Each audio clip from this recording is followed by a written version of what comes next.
Hi, everyone, and welcome to the next episode of Life of Artist podcast. Today, my guest is an actor, producer, director, and singer.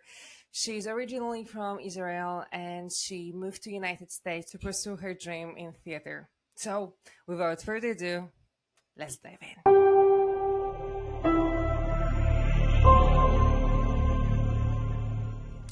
Life of Artist podcast. Can you just share what was the beginning of your journey of being an actor? Like where and when did you discover that you actually want to pursue that career? Yeah, of course. So hi everyone, my name is Sivan Raz. And the story I like telling, my parents claim that I loved theater forever. I have videos of mine, aged 4, singing songs from musicals we had on videotape at home. But what I think of as the defining moment of my choice is that when I was in ninth grade, I had to select really my majors for high school. And the high school I went to, it was very weird. I still don't know why, but you could either take, there were certain scientific classes you couldn't take with theater. You had to choose. And I had a really big dilemma between the theater program and the robotics program, which was very prestigious at our school. It still is.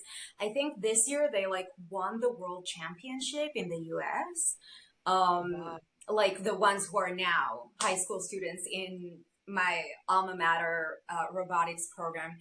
And I really wanted to go to it, but I really loved theater and I wasn't quite sure. And I was leaning towards, I didn't even know what I was leaning towards. And I didn't really want to take physics with the robotics, which is kind of what you had to take for them to allow you to take the robotics. Yeah. And then in February, the senior plays went up. So the seniors would go into groups of 8 per group and direct and produce the whatever play they wanted. And that was a really good year. I would see the plays every year, but that was really good. They had Antigone there, in a new adaptation. They had this absurdist play based on a short story by Gogol. They had all sorts of amazing things. And I knew that if I'm going to see my friends up there when we're seniors and I'm not going to be there because I went to study robotics, I'm going to feel very sad. And I wouldn't feel the other way around about the robotics program. So that was the moment where I kind of selected to major in theater in high school. And I did end up directing my own senior play when that moment came, which was very nice. And I even ended up doing Antigone this year, which has been a nice closure moment. Oh, that's perfect. Yeah, so that's the story. You went back for a while. Sorry? So you went back to do the project there? No, I did Antigone in the US, but working on this play was very fun for me because that was the deciding moment where I saw this performance and I was like, oh, I have to go. Yeah. It's such an amazing play and it's very complex, because it's very old, but it's kind of new. You can interpretate in daily life that we have now in many different ways. It's absolutely. And that's what we did. We changed the ending. So so what did you do? We had the audience vote on their favorite ending. So it was different every night, slightly different. That's amazing form because you want to keep your audience engaged and I think that's very good thing to do, experiment, because a lot of people are scared of being in experiment, especially plays like that. Yeah, that's great. Well, I'm all about experimental, and actually the technique we used to encourage the audience to vote, it was from Theater of the Oppressed by Augusto Boal. Who I love, and all his things are he was talking about making the spectator, turning them into spect actors.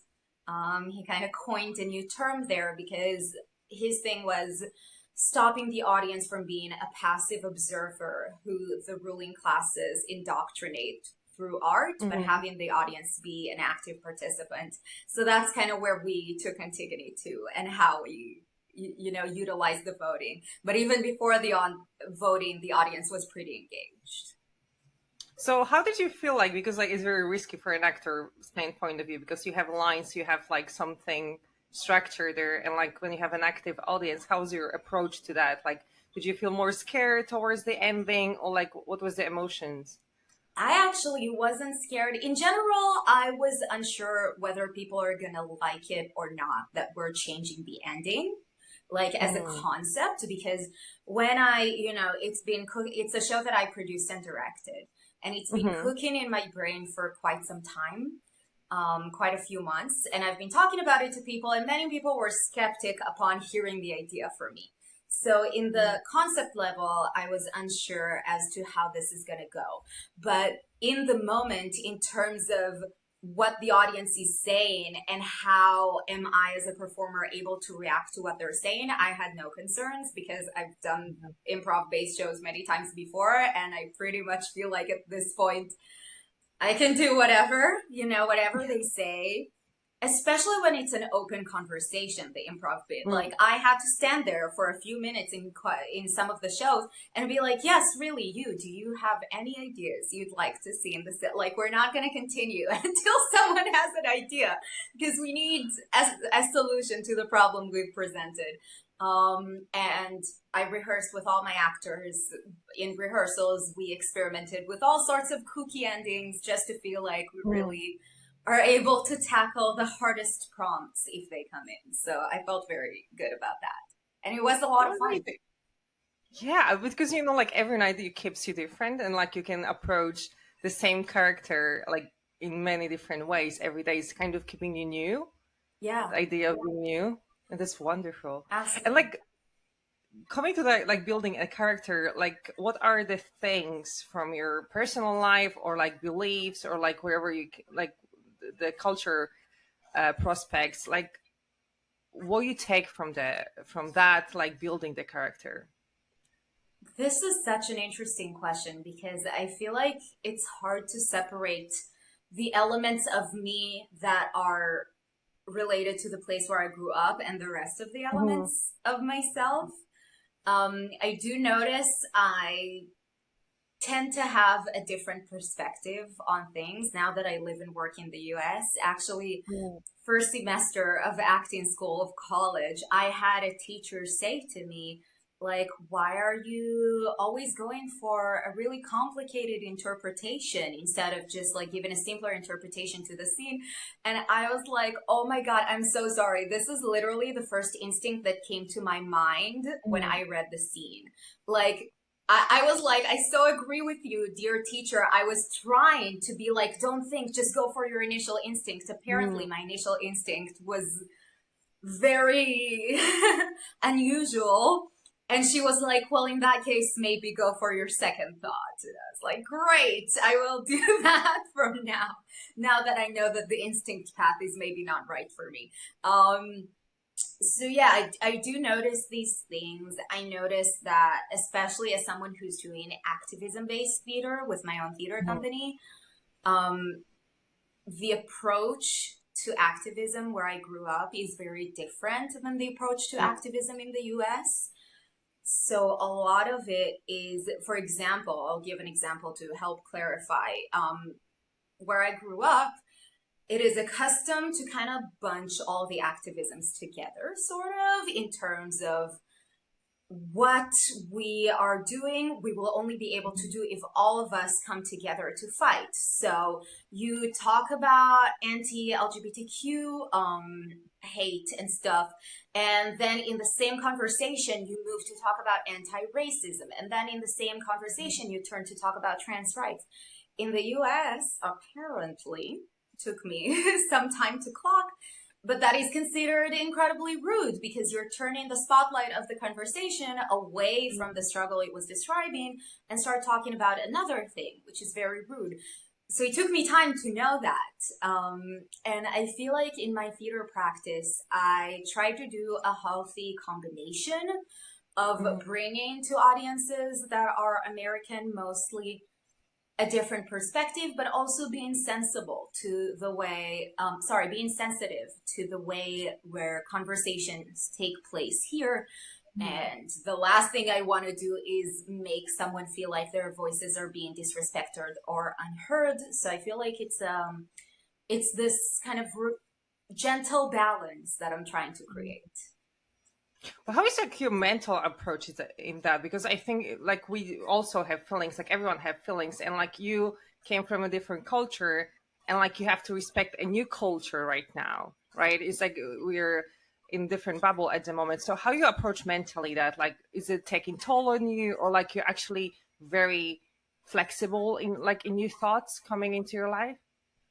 I feel like I am, again, very fortunate to have grown up in a way where I love learning about new things and new cultures, and I'm always curious. And I lived in Jerusalem for a few years, which is the city where you get to be friends with people from very, very different cultures than you. And I still have some very dear friends from that time, which I'm in contact with and such. So I feel like in my head, I love learning about things of a new culture. Of course, sometimes it's frustrating. I think that the most frustrating thing for me is when people aren't patient to the fact that I don't know everything. I feel like, especially in activism conversations in here, it's very accustomed that like I should not educate you, you should learn on your own, which I really, really respect. However, having only moved here 3 years ago, I'm yet to be able to learn everything on my own. I am getting there, I'm trying, I'm doing my reading, I'm talking to people, but you know, there are some things I'm gonna not know or I'm gonna screw up. And I think I've ran into people who are very, very patient, or even like said to me, you know, what you said right now wasn't really something you should say. And I was like, oh my God, I'm so sorry. Thank you for telling me. And I met people who were less patient to the fact that I come from a different culture. So I feel like that is where I had a little bit of a harder time, you know, being zen about it all. And like, you know, comparing those two worlds, like how you saying like theater in US and comparing to your country, like what the difference you see of approach of like building theater? Well, where I'm from, a lot of the theater we study is the European tradition of theater. Oh, really? Wow. That's kind of what the more popular plays are at.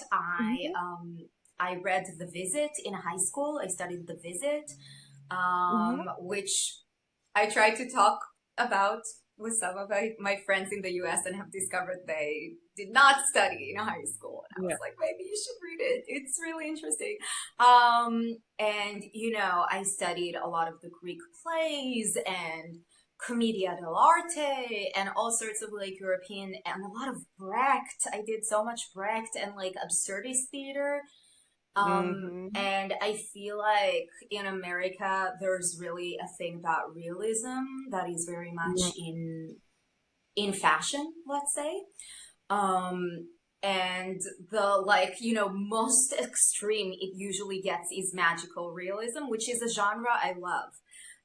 But I feel like I came here with a lot of love for types of theater that maybe the average high school theater goer isn't really used to seeing or reading, which has also led to my ideas in first semester of theater school being very strange. Because I was like, let's do it, let's interpret this text as clowns, and people were like, what? And I had a very hard time at the beginning with realism. I kept getting notes to take my acting down. Even still, when I'm doing self-tapes for film and TV, which I don't do a lot, I usually work in theater, but sometimes I film an audition with my friend, and she's like, you have to tone it down so much. So that's still something I'm learning. But I've learned to enjoy some realism, mostly magical realism, but I'm always like, you know, when are we doing a Brecht revival off Broadway? Can we talk about that? Like, I still want to do these plays also. You know what I mean? Yeah. And I think those plays, like, you know, I'm coming from Europe, I feel like this kind of theater is very close to my heart because I grew up on that. And like, not saying those plays here, or like they're not like a big interest is kind of like sometimes a pain, because I have a feeling here is only like Shakespeare very, very, very on. And the other artists or like playwrights that are like from Europe, they're like kind of not here on the scene that much. Like it's very rare to find them, to see those plays. Yeah, and I keep, it's the same thing about people being open to other cultures versus people not. I always recommend plays to my friends. I'm like, you have to read this. It was translated into English, many plays. And I'm like, maybe you should read it. And some people are like, no, I don't like that type of theater, in which case I'm like, that's a shame. And some people do read it and find things they loved. I can tell you that myself, when I started my own theater company, I was thinking that we're going to do Shakespeare. We're now in our second year, have not done Shakespeare yet, about to do Shakespeare next week, but in a single like reading event, not as a full stage production. And this year when I did Antigone, I discovered I love Greek theater much more than I loved Shakespeare. That was not something I knew about myself. And then I started working on it and I was like, this is so much better for me, for my personal taste and personality than Shakespeare ever could be. Yeah, but on the other hand, sometimes people recommend realism plays to me and I say that, I don't usually love reading realism plays. I have read a few. I sat and read Who's Afraid of Virginia Woolf like a year ago. Classic, yeah. I did not really enjoy it. I think I will go with the feeling the same. Like I kind of have to read it a few times because I was like, I don't get it. Like quite so famous. Like why? I felt like I understood it, but I didn't care about any of the people. I was like, why should I care about these two obnoxious people? Maybe I should see it performed, but I did agree to read a few realism plays, so I'm working on being more open myself. It all takes time, like to open ourselves like to different things. But like looking back on your career and your path, like what are the things that you're the most proud of? I think I'm most proud of the work I do with my theater company. It's called Needs More Work Productions. I started it again in order to bring other perspectives and other traditions of theater into New York City in general, and also into my life where I missed doing that kind of work. And yeah, our tagline is Theater for a Better Tomorrow. I'm really, really focused on the activism path in our work. And that is something I am most passionate about and most proud of. I think I tend to be very critical of theater in terms of what the message of each show is. And many times I go see a show and I'm like, I loved everything about it. The play was good. The actors were great. The set, the costume, the lighting. But I don't know what type of social change this show is trying to do. And I'm bothered by it. Like I really have such a strong need for every single play I see to be relevant for the here and now and to be important. And I know that some people have very different tastes and that's great, but that's my taste. So I'm really, in the production of Antigone that we talked about that I did this summer, the reason we voted was to discuss the current trend of power slowly going away, or public trust, let's say, slowly going away from public figures and politicians and the police to private organizations and community-based solutions. And I was like, that's real. That's something I want to talk about. And I feel proud to have this conversation in the realm of a theater show with people actually face to face talking to them, not through a fourth wall. And I actually loved it so much that next year I'm doing a sequel still about the same theme to the show because I'm really passionate about that. So yeah, I have had opportunities to work on so many amazing plays as an actor, as a director. But I think the ones I'm most proud of are ones I feel actually make something good in society, in the hearts of people who see them. Like you have a feeling like you feel the most proud of like when they opening up the conversations, like some people actually opening new ways of thinking. Yeah, and when they're relevant to what's happening in the world. That's the first question I ask. I also do social media professionally sometimes, not so much in the US, more back home. But always the first question I ask anybody when I'm doing social media for a play is why this play right now? And I'm always bothered when there isn't a clear answer. I'm like, maybe we should all go home and think about it for a week and then because that's the most important. I don't see a way to even get past that question, like to continue working if you don't know why this play right now. At least for my brain and my type of work, it's very, very hard. I know some people view theater very differently as this like entertainment thing that to have laughter and joy, and I love that and I really value it. It doesn't match my style of work at all. So I'm really proud of doing plays when I feel like they are what we need right now. Like that's the most important show you need to see today. I think that's very brave of you having that approach. Like I'm like truly inspired right now because it's very rare to find of characteristics in people that are actually brave to speak up and like taking different approaches. So with that, like, what is your hope in the future with that kind of like, it's a lifetime project, to be honest with you. Yeah. Well, my hope at the moment is reaching more audiences. As an indie theater company, an indie artist, it's so hard getting even 10 people to your show. It's crazy. Yeah. So hard. And that's something I really felt the last few productions with my theater company, where I was like, every single person who has seen the show loved it and told me great things about it. How can I get it to be more than 10 people? Like that's, I know they're gonna come, they're gonna like it, but how do I get them to come? So that's my hope. I hope to continue running with these shows. I hope to make fringe festivals with them, to maybe hopefully find new audiences that my network doesn't reach. And even more, in my wildest dreams, I keep needing people to like calm me down. Because in my wildest dreams, I'm like, how about we just don't do a play and we just sit and have an open discussion? And people have to be like, no, Sivan, this is a play. This is a theater show. You can't just throw the entire show to the side and be like, let's talk. Even though I keep wanting to get more and more extreme. And maybe we all drink wine together and people are like, you can't give audience members wine during performance. That is not okay. So I keep thinking about how and that's the curse of immersive theater. I love being an immersive theater director. Immersive theater is my favorite thing in the world. I would do any play immersive if they would let me.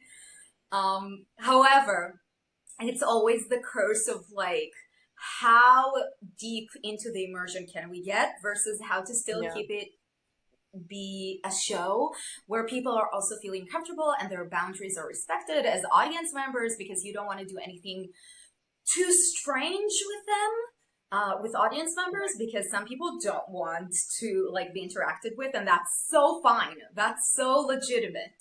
And I never want to make anyone feel uncomfortable. So I feel like I'm always trying to push that line a little bit more while still trying to keep everyone in their comfort zones. So I would say these are my two big hopes for my future work. Oh. And coming like with the side of like, because arts is a lot of about rejection, like do you remember like a specific rejection that changed you or like shaped you in a different form and way? Well, my favorite rejection story is when I was back home and I auditioned for a production of Chicago, the musical. And it was with a theater company that I worked with on their previous show. So I've done the show with them last year. I felt like I did a good job and was a valuable cast member. And I auditioned for Chicago and I did not get in. I never knew why, but I imagined they were looking for professional dancers, which I'm a very enthusiastic dancer, but I will not say this is my top ability. I will confess. And I was really heartbroken because I really, really wanted to be involved with that show. I cannot say how much I wanted to be in that show and continue working with this theater company, which I still really appreciate the work. They're doing amazing things. And I didn't get in, and I was really sad. And then another theater company I worked with that summer did a fall winter show, and I auditioned for that. But all the characters, they did God of Carnage, all the characters were older than me. They are supposed to be in their 30s, 40s, and I was 19, and it didn't, and it wasn't fitting. And then I was brought on as this like production assistant and ended up midway through the process, like kind of transforming into a co-director. We were 3 co-directors on this project. I was a production assistant who silently took notes on my phone because that's what I felt was interesting to me while I was sitting and watching rehearsals. And the directors very, very kindly knew that I had opinions and thoughts and suggestions, and they asked me to voice them, and it progressed, and I ended up being credited as a co-director in the pre-show speech, which surprised even me. I was like, but it was true. I did direct a lot of the show, and that is one of my first direction credits on my resume. It's still on my resume. It was such a fun show. 4 actors and 3 directors is really an extraordinary situation to find yourself in, and a lot of fun because I ended up being like basically responsible for a character like that I was very interested in, and I ended up interacting with that actor who is also my friend a lot. And the production of Chicago went up for 3 performances, and then sadly it was March 2020 when they performed. And it closed earlier than, I'm very happy that they got to perform a few performances. It did close earlier than expected. And that was a moment where I felt like maybe I ended up where I was meant to be, because I believe I would have been upset as many of my friends were when the production was closing early due to COVID. It was very sad time in the community with a lot of my friends. I believe I would be heartbroken as well about that. And I got my first directing, not my first, but one of my first directing credits out of school. And we performed, and it was a lot of fun. So I felt like I was really, ended up being at the right place due to that rejection. But that's, like a very great approach, because like you didn't give up and like you didn't build the wall on your face. Like, oh, I'm just going to keep myself separated. You actually went and chose like a different direction, which is like very admirable. I always try that, especially because I tend to be very hard on myself. So when I'm heartbroken, I usually submit like 3 auditions a day. So usually I'm not that sad about rejections now when I'm working as a professional actor, not when I was 19. But sometimes I have even now, like rejections, projects I was super passionate about. I had one recently. It was a project my good, great friend produces, and I auditioned and I didn't get in, and I was very, very sad. And I knew that they have another play coming up, the same theater troupe that is like a sequel to that my friend not only produces, but he's gonna act in. And I was like fully crying, and I was like, well, maybe fate will have it that I wasn't meant to be accepted to this one, so I could be in the play with my friend. And I did get in last week. So now I'm gonna be in that other play with my friend in the sequel. So that's, I once more ended up probably in the play where I'll have more fun because she'll be there every day, not only as the producer, but as an actor, and we'll get to hang out much more. So yeah, I can't say that I'm always this zen. I do like cry and think about changing careers sometimes. But I at least try to like, let go. Be there. Let go. I think I have the last question for you. I think this is the most important questions for me, like for this podcast. Like as an actor dealing with rejection and like, mental health, what keeps you motivated and inspired to go and chase that dream?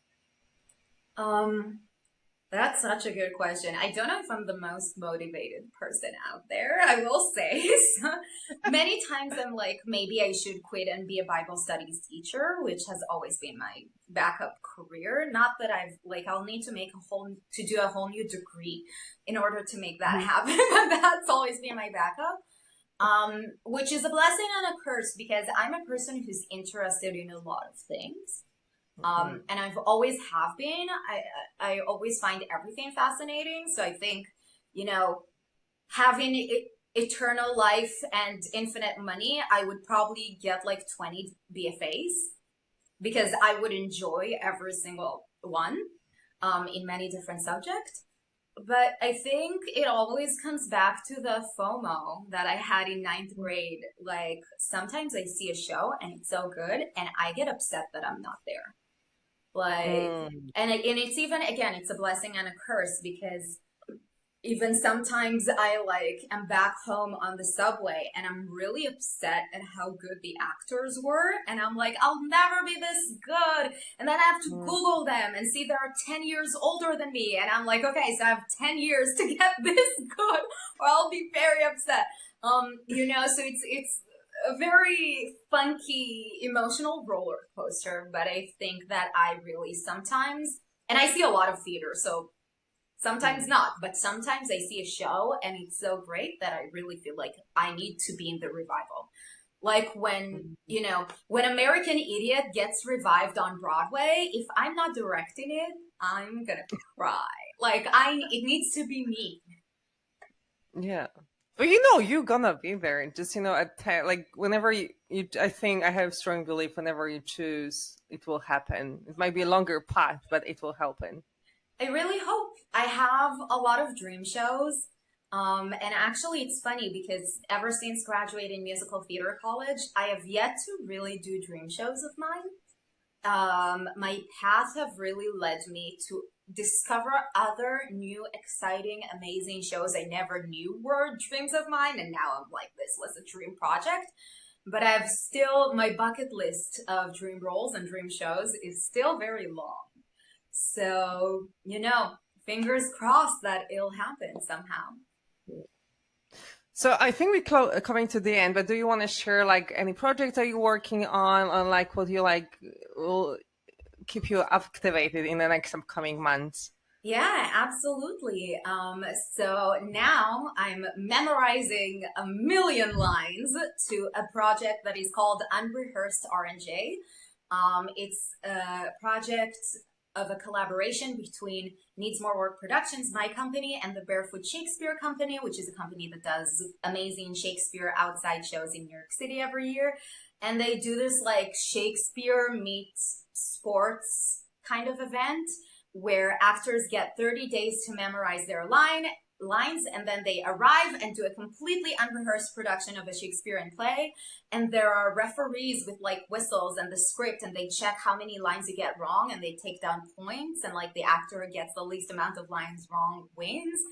And there's last year there was a tiebreaker and they did a race and they did there are games in between. It's a wild, wild, wild event. So this year, August 24th at 4 p.m. at Summit Rock Central Park, New York City, completely free. Just show up. We are doing Unrehearsed Romeo and Juliet. Myself, I will be playing Romeo, which is why I'm memorizing so many lines.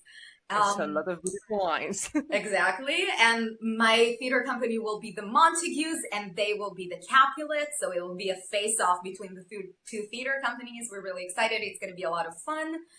I'm already working on next year's production, which is going to be the sequel to Antigone, which was our Antigone show. Where Antigone talked about the advantages of moving power away from a single individual to the masses. And the other show is kind of going to talk about the other way around, about how we need someone in power to protect those in need. And then hopefully you'll get to see both and decide which one you agree with and have a lot of fun. I hope to run with these two at the same time.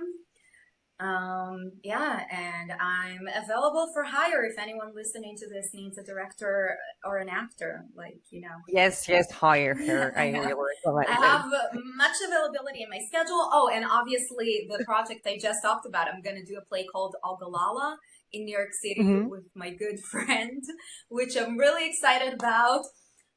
Funnily enough, also going to facilitate a voting there, which I guess I have a voting kind of face. I keep getting the audience to vote. So this is going to be a lot of fun. Yeah. So anyway, thank you for your time. Like from bottom of my heart, that you want to like to be in the podcast. So I wish you all the luck and all the dreams that are ahead of you. They're coming into your life. So I wish you all the best and see you around. Thank you so much. Yeah, looking forward to continue chatting with you. And thank you so much for having me on. Thank you for listening. It means the world to me. But I need you to ask you a quick favor. Can you please click and subscribe? And see you in the next one.